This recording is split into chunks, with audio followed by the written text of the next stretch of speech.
Hi, my name is Mary Kay Irving, and I'm a suicide prevention trainer and consultant.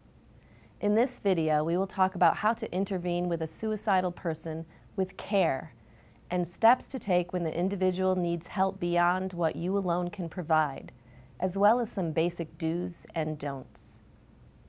We will also offer tips on how to offer spiritual resources. We are starting from the assumption that you already know how to recognize signs that someone might be feeling suicidal and how to ask them if they are having suicidal thoughts. If you haven't already done so, you may want to watch the video on identifying a person with thoughts of suicide. Once it is clear your congregant is having thoughts of suicide, your goal is to help them to help themselves stay safe and alive. You may feel nervous or worried. This is normal, but there is no need to jump into action by immediately calling 911. The person is sitting there safely in your home or office. They are with you in the hopes of feeling better. There are steps that you can take before you bring other help into the picture.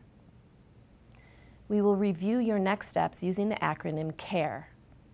This is what you need to do. When intervening with care, C stands for listening with compassion and concern for their distress and their safety and life. We don't want to convey judgment. Take the time to really listen to their distress, their overwhelm, or their sadness. Whatever it is that has led them to thoughts of suicide needs a chance to speak.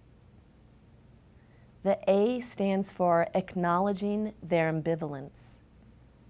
They also need to speak about this ambivalence. While there is a part of them that is thinking that death might be the answer to their problems, they are still alive and they're currently with you. This is because there's another part of them that wants to live, or at least is not completely sure it wants to die. The will to live is instinctually powerful in all of us. The R stands for asking how ready they are. Do they have a plan, and what does their timing look like? Do this with respect and help them reach out for additional help or refer them. After you've listened with compassion and respect to their distress, ask them about any actual plan they might have for suicide. Here are some examples of ways to ask. Have you thought of how you would do it? What are other ways you have thought of to end your life? When are you planning to do this? Asking these questions might feel scary to you. Remember that asking these questions is not going to increase their likelihood of self-harm or death. A person is actually more likely to act on suicidal thoughts if no one talks to them about it. As you listen with care to their distress, to their ambivalence, and to their plan, it is not uncommon for the person to realize that they don't want to die, but they really want a way out of their current stress and pain. If the person realizes they no longer want to die, you might notice your own desire to switch your focus to solving their current problem. This is natural, but the real need is to create a plan to protect their life in case the suicidal thoughts return. Don't try to solve their life problems. Keep the focus on their safety. The E in CARE stands for enlisting their help to create a plan to keep their life safe and to expand their support network. If during the course of your listening to their distress, they have identified that a part of them doesn't want to die, perhaps really just wants the pain to end, you can now move towards enlisting them to help you in keeping them safe from the part that wants to die. This means protecting them from the plan that they could use to die and helping them create a plan to protect their life by enlisting the help of others. Enlisting help might mean including their spouse or a trusted friend in removing the means of suicide. For example, holding on to the pills that they plan to overdose with, or removing a weapon from the home for safekeeping. If the person has difficulty finding a part of themselves that wants to keep living, Then you will need to enlist more formal help, which we will discuss further in a minute. Express your care and concern for their safety and your need to contact someone with more of the skills and training to help. In some cases, the person at risk is ready to receive help and participate in planning for their own safety. In other cases where the person is unable to help him or herself, you may need to take the initiative in reaching out for more professional support.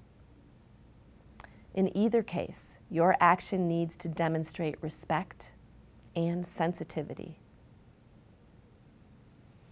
Offer spiritual support within the context of your faith tradition. Remind the individual of resources within your faith tradition that offer hope and reassurance. Start by asking them what faith resources have been supportive in the past: prayers, spiritual activities, group involvement. Don't encourage someone to merely pray harder as a solution to suicidal thoughts or emotional distress. Prayer alone will not solve the problem. It does not eliminate the need for professional help. If the individual finds prayer helpful, offer to pray with them and remind them that God loves them unconditionally. If other church or spiritual activities, meditating, connecting with nature, have felt supportive in the past, you might gently suggest that they try to reconnect with those activities, or ask if they would like someone to support them in those activities. In some cases, your care and respect as you listen to their distress and your faith resources may help them get back on track all on their own. They may identify that they really need to get back into therapy or start attending their support group again, or change jobs or leave an abusive relationship. Sometimes thoughts are just that, thoughts without any plan involved. In this case, you can next enlist their support to develop and extend their own current support system in general, or in the event that suicidal thoughts return. If the individual needs more formal and immediate help getting back on track, there are a number of steps you can take. First, you can ask the individual to call a suicide hotline number from your office and offer to stay with them while they talk. Keep a supply of those cards with the hotline number in your desk drawer. Secondly, if the person has a mental health professional they see regularly, ask your congregant to call their provider and let them know they are feeling suicidal. Have them make the call from your office. Third, offer to drive the person to your local mental health crisis office, if your community has one, or emergency room. Be prepared to stay with them until a family member or trusted friend arrives. If the suicidal individual has no family member or friend to turn to, ask permission from your congregant to enlist the help of someone from your congregational care ministry team, who can act as an advocate for the individual in the ER and provide comfort during a potentially lengthy wait. Fourth, if your congregant clearly intends to end his or her life, has a plan and a means to do so, and is not willing to make a plan for staying safe, call 911. Remind them of your care and concern for their life and your need to call for more help. Offer to let them make the call or ask if they want you to do it. If you need to get them to an ER, ask them if they prefer to call a family member to bring them, or if they'd rather you drive them. In summary, here's a brief list of what to do and not do. Do act with care and respect. Do treat the issue with sensitivity while simultaneously being clear that others may need to be involved, for example, a spouse, a parent, law enforcement, or medical provider, to ensure safety. Tell them you need to include others and ask who they would prefer that to be. Do offer choices. Don't focus on sin and shame. Don't encourage someone to merely pray harder as a solution to suicidal thoughts or emotional stress. Any thoughts of suicide are serious. Don't dismiss them as not serious or just as a means of getting attention. Do give them the attention that this matters, that this deserves. Be sure to watch the other videos in the Caring Clergy Project, Suicide Intervention and Response series, and the Making Referrals series. Remember, you can help your congregants find hope and reassurance and help connect them to life-saving resources. Thank you for being a caring clergy.